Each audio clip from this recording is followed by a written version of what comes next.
자, 문장의 짜임. 그럼 도대체 이 문장은 어떻게 이어지냐? 우리가 문장을 혼문장과 겹문장으로 나누는데, 자, 혼문장은 주어, 서술어의 관계가 한 번 나올 때, 주어에 해당하는 서술어가 한 번만 있을 때, 아니 근데 겹문장은 주어가 두 개가 있거나 서술어가 두 개 있을 때, 그때 우리가 겹문장이라고 얘기를 해요. 그러니까 겹쳐진 문장이라고 보면 되지. 그러니까 문장이라는 개념 자체가 주어를 가지고 있고 서술어를 가지고 있어서 어떤 생각을 표현해 주는 건데, 겹문장이라고 하니까 그 생각이 두 가지가 표현됐다라는 얘기예요. 그 안에. 거기서 처음에 나누는 게 이어진 문장과 아는 문장이라고 볼 수 있지. 그럼 이어진 문장과 아는 문장, 이어진 문장과 두 문장이 이어졌다고 하면 되는 거고, 아는 문장은 우리가 뭐 아는이라는 표현의 기본은 뭘까? 아는,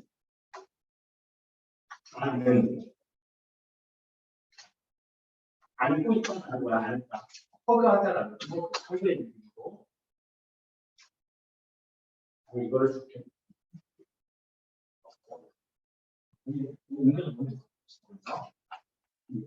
쭉 넘어갔네.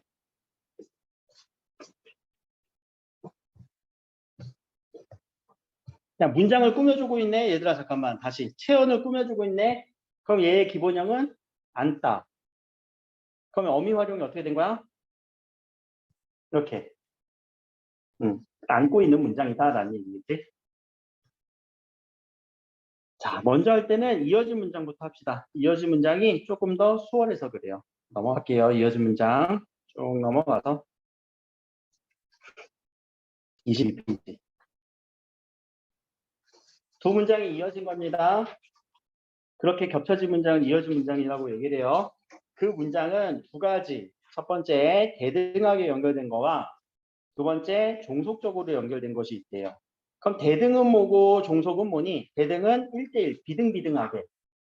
둘의 우열을 가릴 수가 없어. 아니, 종속은, 아니, 얘는 속해 있는 거야. 종속적으로 거기에 따라서. 그래서 대등하게 이어진 문장은 세 가지가 있어요. 나열, 대조, 선택의 느낌으로 두 문장이, 자, 비가 오고 앤드 바람이 분다. 내일은 비가 오거나 5월 눈이 올 것이다. 이런 문장의 두 개가 연결 어미를 통해서 지금 연결됐지? 연결 어미를 통해서 연결이 되고 있죠? 아까 우리 어미에서 종결 어미가 있고 연결 어미가 있고 전성 어미가 있었잖아. 이 연결 어미 요 측면에서 얘기를 한 거야. 그래서 연결 어미가 대등하게 연결하는 어미가 있고요. 종속적으로 연결하는 그 어미가 있어요. 혹은 보조적으로 연결하는 그 어미가 또 있어요. 근데 여기까지는 아직 얘기를 안 한 거고, 나열, 대조, 선택이라고 하는 요 의미예요. 뭐하고 뭐하고 뭐하고. 영어로 하면은 접속사 and가 들어가겠지. 대조는 but 이렇게 들어갈 것 같아. 영어를 왜 굳이 써주냐? 영어로 해석해야 될 부분이 있어서 그래요. 선택은 5월이겠지. 그래서 요 선택의 어미가 또 뭐냐면은 여러분들 뭐 하든지 말든지, 하든지 말든지가 하든지 말든지가 든지예요. 하든지 말든지. 왜냐면 하는 거 아니면 하지 말라는 선택의 의미를 주는 거거든요. 그렇게 얘기하면 대등하게 연결된 겁니다. 나열, 대조, 선택, 나열, 대조, 선택, and, but, or. 이 얘기를 왜 하냐? 영어 전시사를 왜 쓰냐? 종속적으로 이어진 문장을 판별할 때 되게 헷갈리는 게 있어. 어떤 게 헷갈리냐면은 대조와 여기 양보. 이 양보와 대조가 여러분들이 느끼기에는 상당히 헷갈릴 수가 있어요. 자, 혹시 종속적으로 연결됐다라고 하는 이 측면 때문에 우리는 어디에 속해 있어? 하나의 문장이 어느 하나에 속해 있기 때문에 이 두 문장은요, 자리를 이동하면 상당히 내용이 어색해져요. 근데 이어진 문장은 위에서 이 둘을 바꾸면 내용이 그렇게 달라지는 느낌은 없다. 얘도 바꿔도 내용이 달라지는 느낌은 없다. 비가 오고 바람이 분다. 바꿔볼까? 바람이 불고 비가 온다. 의미 차이 있어 없어? 없지. 근데 내일은 비가 오거나 눈이 올 것이다. 내일은 눈이 오거나 비가 올 것이다. 의미 차이 생겨 안 생겨? 안 생기지. 얘네들은 바꿔 쓸 수 있어요. 그래서 대등하게 이어진 문장을 찾는 거는 바꿔주면 돼. 앞문장과 뒷문장을 좀 바꿔서 말이 되냐, 의미 차이가 있느냐 없느냐, 없네. 그럼 대등하게 이어진 거예요. 왜? 대등하니까. 근데 종속적으로 이어진 문장을 바꿔볼까? 비가 오면 창문을 닫아라. 바꿔봅시다. 창문을 닫으면 비가 온다. 와라. 이상해지지? 현장학습을 가도 비가 올 것이다. 내용 이상해지죠. 그래서 종속적으로 이어질 때는 문장 두 개를 바꿀 수가 없어요. 그런 측면으로 한번 보시고, 의미 관계를 우리는 종속적의 의미 관계도 파악을 해야 되는데, 앞에서는 세 개밖에 없었어. 나열, 대조, 선택. 그래서 대등하게 이어질 때는 나열, 대조, 선택.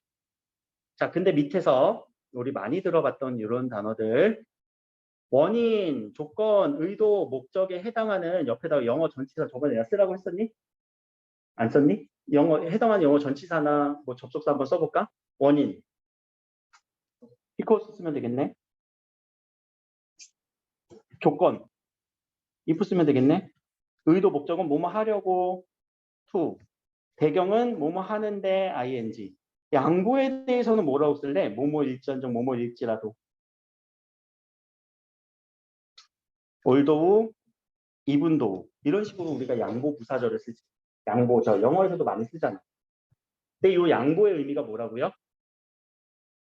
양보의 의미가? 양보하는 거야, 진짜로. 말 그대로 양보의 의미가 있어. 누가 누구에게? 앞문장이 뒷문장. 그러니까 일지라도라는 요걸로 한번 갖고 와서 써볼게요. 예문을.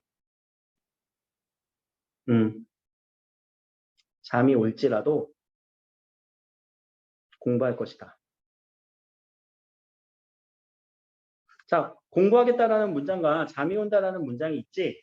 근데 앞문장, 잠이 온다라는 문장과 뒷문장, 공부할 것이다라는 이 문장에서 양보를 했대. 누가 누구한테 양보를 한 거예요? 이 문장이 얘한테 양보를 한 거예요. 뭘 양보를 했어? 메인을. 메인 자리를 양보한 거야. 자, 우리는 요 1번 문장과 2번 문장을 읽으면 어떤 의미가 더 빡 와닿니? 공부할 것이다 라는 의미가 여기에 이 문장의 의미가 담겨 있지.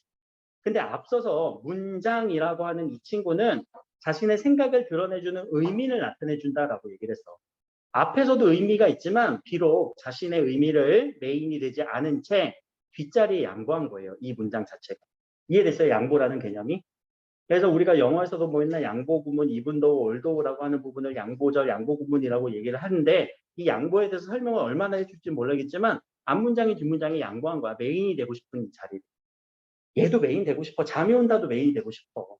근데 오히려 공부할 것이다 라는 것을 조금 더 강조해주기 느낌 위해서 혹은 꾸며주는 느낌을 위해서 메인의 자리를 양보한 거예요. 그래서 양보절, 양보의 종속적 연결 어미라고도 얘기를 하는 거예요. 이해는 되니?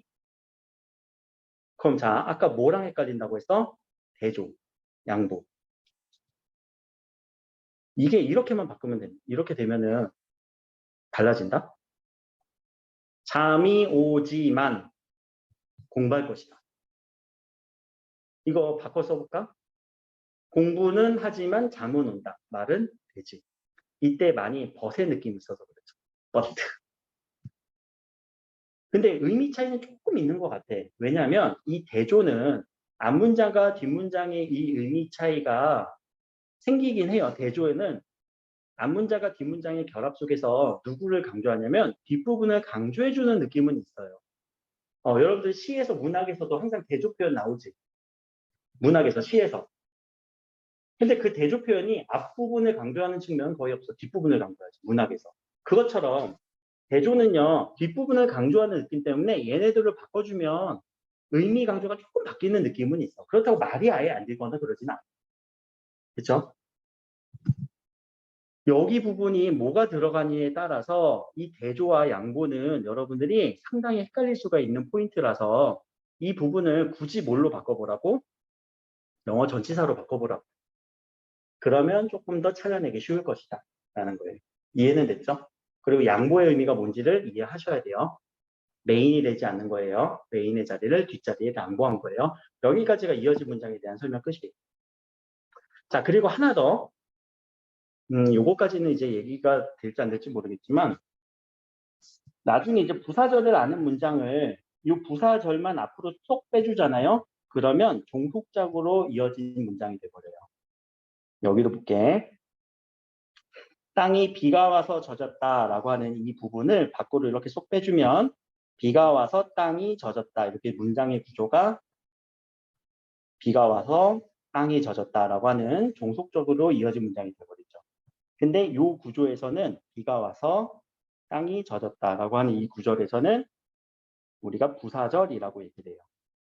그래서 부사절을 아는 문장을 밖으로 쏙 빼주면은 종속적으로 이어진 문장이 돼요. 이 구조도 알고 있으면 좋습니다.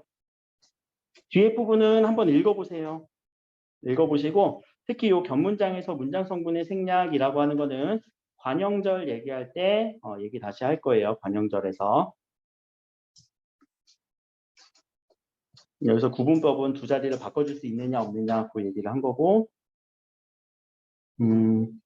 네, 다시 가서 아는 문장 얘기를 한번 해봅시다. 계속 복습하고 있지? 복습해서 개념을 정확하게 잡고 문제를 풀어줘야 돼. 문법은 복습만이 살 길이고 복습만이 실력 상승의 길이에요.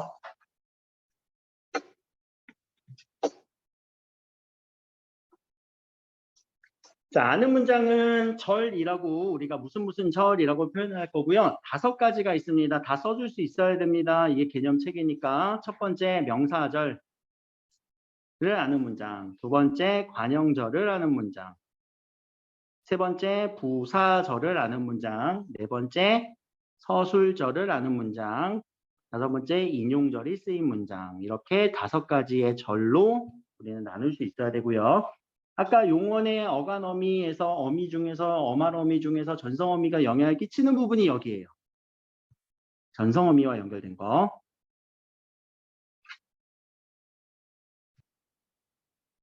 자, 왜냐하면 용언의 전성어미가 쓰였다라는 거 전에 용언은 무슨 성이 있다고? 서술성이 있다라고 얘기를 했잖아. 서술성이 있으니까 절이 될 수 있는 거예요. 절이 될 수 있는 거예요. 절이 될 수 있는 거예요.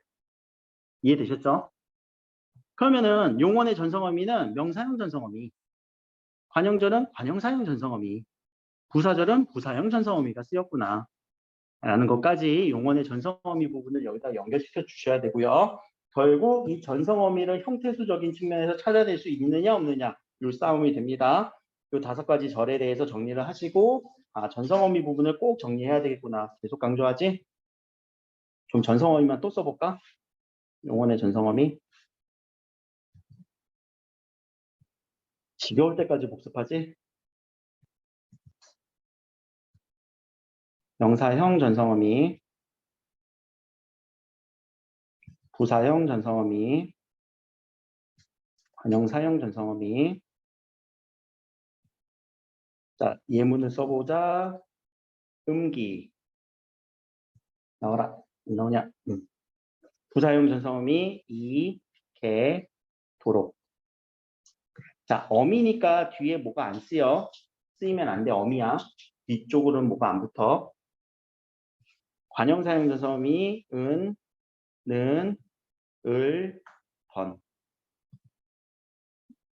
음기 이게도록 은는을 던. 음기 이게도록 은는을. 결국 여기서는 얘네들 찾아줄 수 있느냐 없느냐 그걸로 먼저 분석을 해야 돼요. 그리고 얘네들이 쓰이는 순간 뭐가 있다고? 서술성. 서술의 느낌이 살아있어요. 남아있어요. 자, 단 여러분들이 이제 구분을 하셔야 되는 게 나중에 합성어 파생어 할 때 명사 파생 접사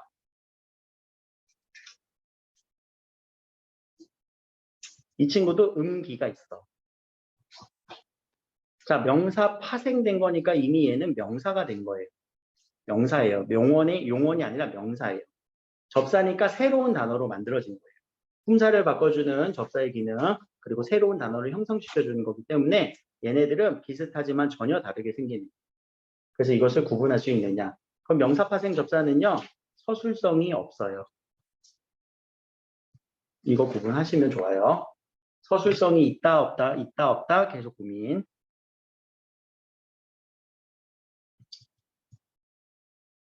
얘는 서술성이 있다. 그래서 우리 첫 번째 이제 명사절 갑시다. 명사절이니까 명사처럼 쓰인 거지. 명사처럼 역할을 하지만 얘는 용언이야, 용언. 그래서 용언에 무슨 어미? 명사형 전성어미 음기가 붙었습니다. 음기를 찾아주면 되겠네. 밑에서 찾아볼까? 거짓말 했 비가 오기. 그럼 원래 문장은 뭘까? 그가 거짓말을 했다.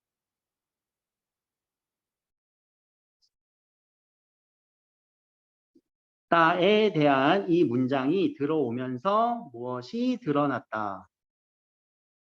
라고 하는 하나의 문장이 그 다음 문장으로 들어오면서 어미 활용이 됐고요.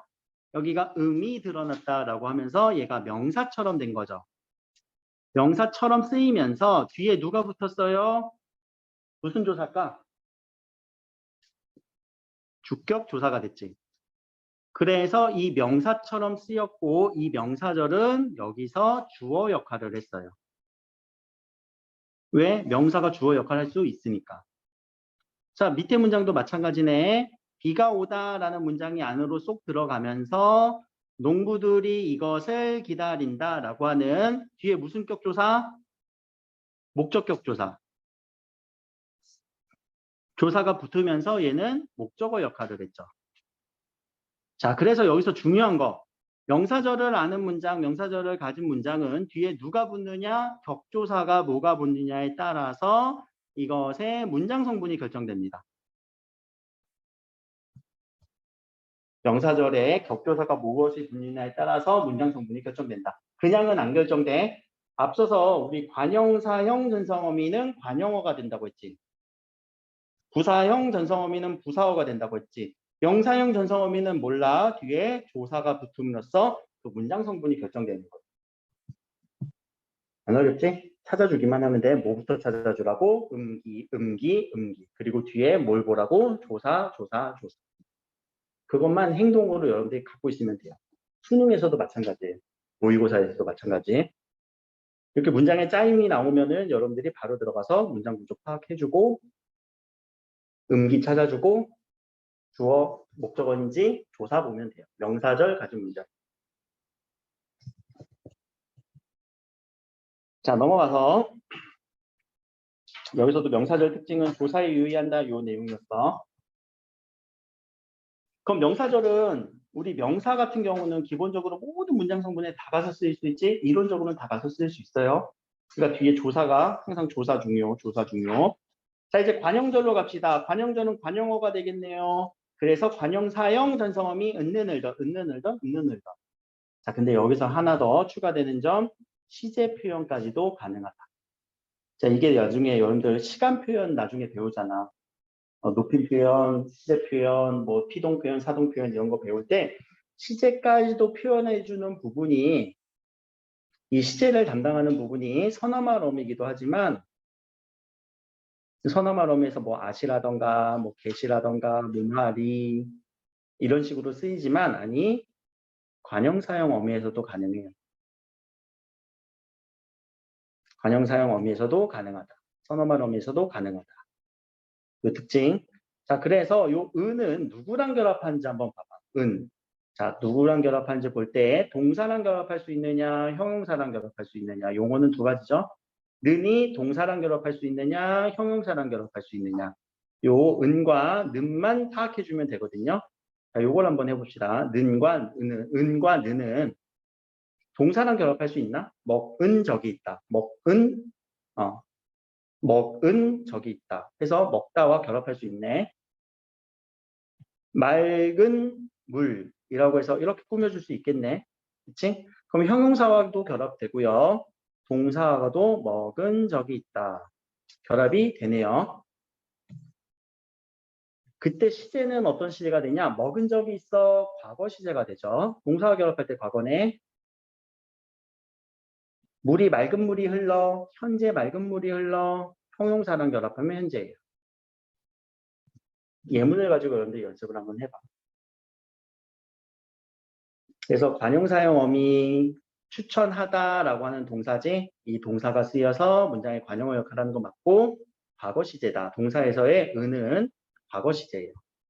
근데 형용사에서 쪽수가 많다라고 하는 형용사, 많다 형용사지 성질과 상태니까 거기에 은이 결합하면서 현재 시제. 아, 형용사는 현재 시구나. 항상 예문 들어서 여러분들 생각을 해주실 수만 있으면 됩니다. 자, 근데 는과 결합할 수 있는지 보자. 자, 먹는 중이다. 가능하네.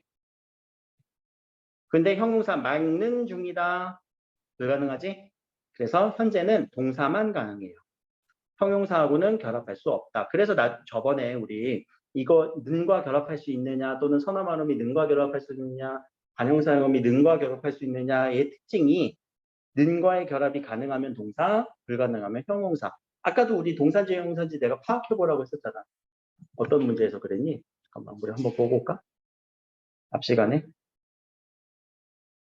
굳이 보고 오는 이유는 되살려보자라는 거지. 여기에서 이거 동사냐 형용사냐 형용사냐 어떻게 구분하라고? 이룬다 가능하잖아. 니은과 결합할 수 있지 는과 결합할 수 있지. 그랬을 때는 동사라는 얘기야. 이렇게 연결해갖고 계속 생각할 수 있는 그런 연습, 그런 훈련, 그게 언어와 매체에서 요구하는 바고 이것만 할 수 있으면 돼. 알겠죠?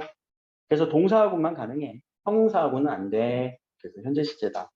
자, 뭐뭐 할, 을 이거는 미래 시제겠죠? 동사, 형용사 다 가능합니다. 뭐뭐 하던, 말던, 묻던 둘 다 가능합니다. 둘 다 과거예요. 여기 수능 문제로도 많이 출제가 되는 포인트이기도 해요. 특히 관형절. 자, 이 관형절이라는 문장에서 제가 나중에 또 이어줄 건데 관계관형절, 뒷부분과 읽을 건데 관계관형절과 그리고 동격관형절 이라고 하는 이 측면까지도 여러분들 이번에 그 교육과정에서는 빠지긴 했는데 여전히 많이 물어보긴 해요. 관계관형절이라는 말을 물어보진 않을 거고 동격관형절이라는 말로 물어보진 않을 거예요. 관계관형절은 문장 성분의 생략이 일어나요. 어디로 들어가면서? 관형절로 들어가면서. 동격관형절은 문장 성분 생략이 일어나지 않아요. 예시를 들어볼게요. 아까 뒤에서 보던 그쪽으로 넘어갈게요. 23번, 23쪽. 이 관형절에서 동격인지 관계인지 그거를 찾아보라는 거예요. 그럼 말 그대로 동격은요, 같은 자격이에요. 똑같아요. 동격. 관계 관형절은 여러분들 영어에서 관계대명사 배우지. 관계대명사 뭐가 쓰이니? 보통. 또 영어 얘기하냐, 저 선생님. 속으로 그렇게 생각하지 말고. 그렇게 생각하지 말고. 잠깐만, 이번에 독서. 이번에 언어와 매체 문제에서도 그랬잖아. 다른 언어의 영어를 배우다 보면은 우리나라 문법이 더 정확해진다고. 독서에서 그랬나? 아무튼. 여러분들 관계대명사 뭐가 쓰여? 뭐 이런 거 쓰이지 않아? 그러면 자, 이런 거 쓰일 때 주어를 써주니? 주어를 또 써줘? 안 써주지? 그 주어를 안 써줘서 대명사로 쓰인다는 거지. 관계 관형들도 마찬가지야. 그 주어 안 써줘. 그 목적 안 써줘. 겹치는 문장 성분을 그래서 제외한다는 거야. 문장 성분 생략이라는 얘기야. 그 문장 성분 생략이라는 게 관계대명사처럼 똑같은 주어 안 써주거든. 똑같은 목적 안 써주거든. 그 얘기를 밑에 가서 봅시다. 내가 김밥을 먹었다. 내가 먹은 거 김밥이죠. 그것은 김밥이다. 자, 이 문장이 두 문장이에요. 그것은 김밥이다. 그것은 김밥이다. 내가 김밥을 먹었다. 내가 먹던 김밥이다. 자, 김밥을 어디 갔어? 생략했지? 이러면 무슨 관형절? 관계관형절. 이렇게 문장 성분의 생략을 통해서 하나가 연결되면서 들어갈 때. 그럼 동격관형절은 뭐냐면요. 비가 온다. 날씨가 좋다. 날씨를 좋아한다. 날씨를 좋아한다. 할 때 몇 거든요. 나는 비가 오는 날씨를 좋아한다. 이런 문장에서 나는 날씨를 좋아하는데 날씨라고 하는 체언을 꾸며주네 누가? 비가 온다라고 하는 이 문장이. 그럼 날씨를 꾸며주니까 관형 그리고 주어 서술어의 관계가 있으니까 절이고요. 비가 오다. 문장에서 누락된 성분이 있어요? 없어요? 없죠. 그래서 동격 관형절이라고 얘기를 해요. 그럼 이 관형절은 누구랑 똑같으니까? 날씨랑 똑같으니까. 비가 온다, 날씨다. 이걸 동격 관형절이라고 하고, 동격 관형절이라는 말 잘 안 쓰고요. 문장 성분에 생략이 있어요? 없어요? 없어요. 문장 성분에 생략이 없다 정도까지 정리. 그래서 여러분들 문법 이번에 그 교육 과정에서는 이 단어를 쓰진 않아. 관계관형절이다, 동격관형절이다라는 단어를 쓰지는 않지만 그것을 설명할 때 문장 성분을 생략한다, 아니 문장 성분을 생략하지 않는다 이런 말로 써요. 그래서 그거에 대한 개념이다라는 거 관형절에서 이 부분이 또 하나의 포인트예요. 알겠죠? 관계관형절, 동격관형절 찾아줄 수 있느냐, 문장 성분의 차이를 인지할 수 있느냐, 생략의 차이를. 자, 이어서 부사절 아는 문장. 자, 부사절 할 때 이게도록, 이게도록, 이게도록. 조금 더 정확하게 얘기하면 아직 문법 학자들 차이에서 요 이는 부사형 전성음이라고 인정은 안 해줘요. 그냥 부사파생 접사라고는 하지. 그래서 근데 저는 굳이 그냥 넣는 이유가 3개잖아. 아까 명사형 전성음이 2개, 부사형 3개, 관형사형 4개. 그냥 2, 3, 4, 2, 3, 4 외우기 편해서 그런 거야. 그래서 개 도로까지는 부사형 전성음이고 요거를 넣는 사람이 있고 안 넣는 사람이 있지만 그냥 우리는 공부할 때 그냥 이게도록 이게도록 외워도 별로 차이 없어.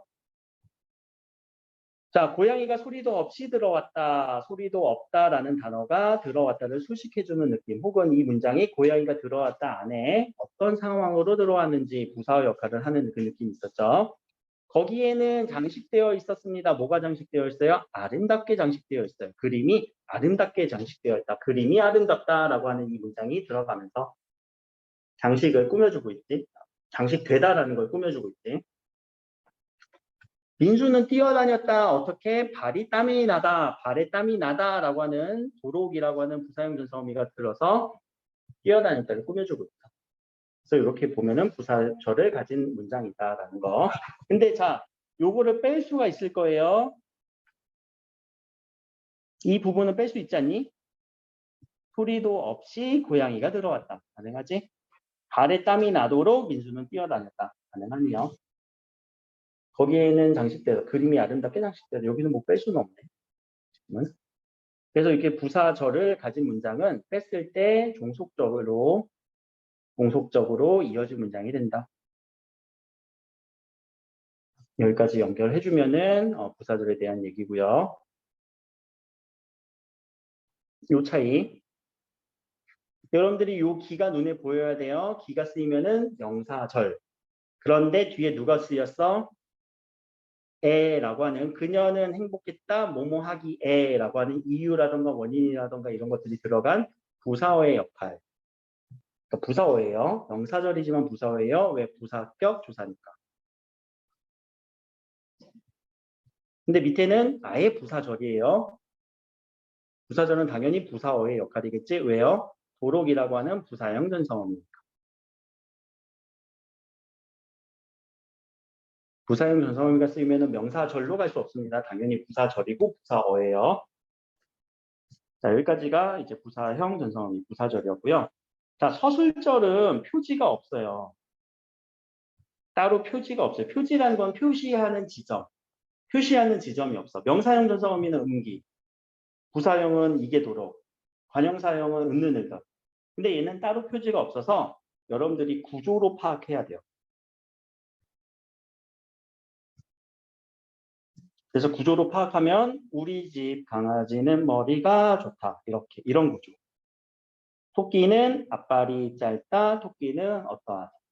민수는 어떠하다. 용기가 부족하다. 이런 구조예요.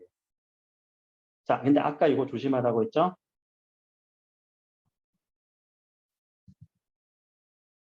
쌀이 밥이 되다는 전문장이니 훈문장이니 훈문장이야. 이런 구조 절대 이렇게 보면 안 돼. 구조로 파악하다가 보어 자리 놓쳐요, 여러분들. 알겠지?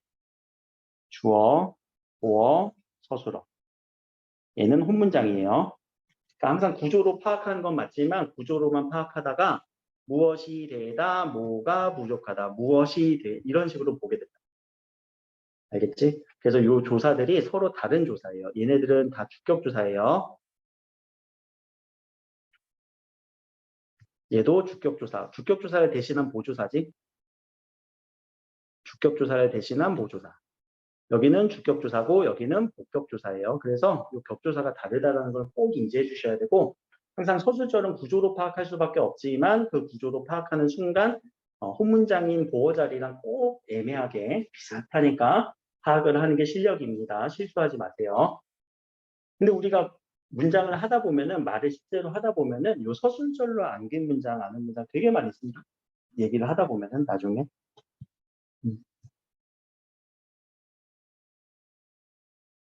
뭐 이런 식으로 얘기를 하죠. 내가 허리가 아파. 내가 주어, 뭐뭐해, 서술어, 허리가 주어, 아파, 서술어. 그런 식으로 우리 일상생활에서 많이 쓴다. 근데 여기를 내가 왜 강조를 하냐면은 요 서술절로 아는 문장을 나중에 우리 간접 높임으로 이어줄 거예요. 문장의 높임 표현에서 간접 높임 나오는 거 기억나요 혹시? 주체를 높일 때 간접적으로 높이는 거. 그 표현까지도 나중에 이어서 할 거야. 나중에 다시 한번 나올 거고. 자, 인용이라는 거는 가져다 쓰는 거죠. 그래서 그쪽에 있는 거를 인용격 조사를 통해서 라고 고를 가져서 가져다 쓰는 거예요. 얘는 무슨 어로 처리한다고? 부사어로 처리합니다. 그래서 직접 인용은 그 사람의 말을 이렇게 큰 따옴표를 가지고 뭐뭐라고 하는 인용격 조사라고. 인용격 조사도 그러면 얘는 무슨 격 조사에 들어가? 부사격 조사에 들어가는 거야. 부사격 조사에 넣어줘. 알겠지? 간접 인용절은요. 간접적으로 내 말로 바꿔준 거예요. 현재 화자의 말로 옮겨진 거예요. 그래서 중요한 게 밑에 정말 중요해요. 인용하는 말을 말하는 이의 표현으로 바꾸면서 인칭도 바뀌어요. 시제도 바뀌어요. 종결 어미 등 다 바뀌어요. 자, 지영이가 어디 가냐고 이렇게 얘기 안 했겠지. 어디가? 라고 얘기했지. 지영이는 어디가? 이렇게 얘기를 했겠죠. 근데 어디가 바뀌었어? 어디 가냐고. 어미가 바뀌면서 고가 붙었네. 그렇죠? 자, 그 사람은 자기가 어른이라고 이거의 원래 문장은 뭘까? 내가 어른이다 라고 얘기를 했겠지. 근데 모두 바뀌었어? 인칭 바뀌었죠. 자기라는 거는 몇 인칭? 여보 자기 아니지? 3인칭 제규칭 대명사죠. 어른이다라고 서술격 조사 이다라고 했지만 아니 어른이라고. 자, 그래서 여기는 뭐뭐라 고 쓰이는 경우가 있고요. 서술격 조사 이다가 쓰이는 경우는 이라고도 바뀌어요. 이라고. 간접 인용절은 뭐뭐고 혹은 이라고.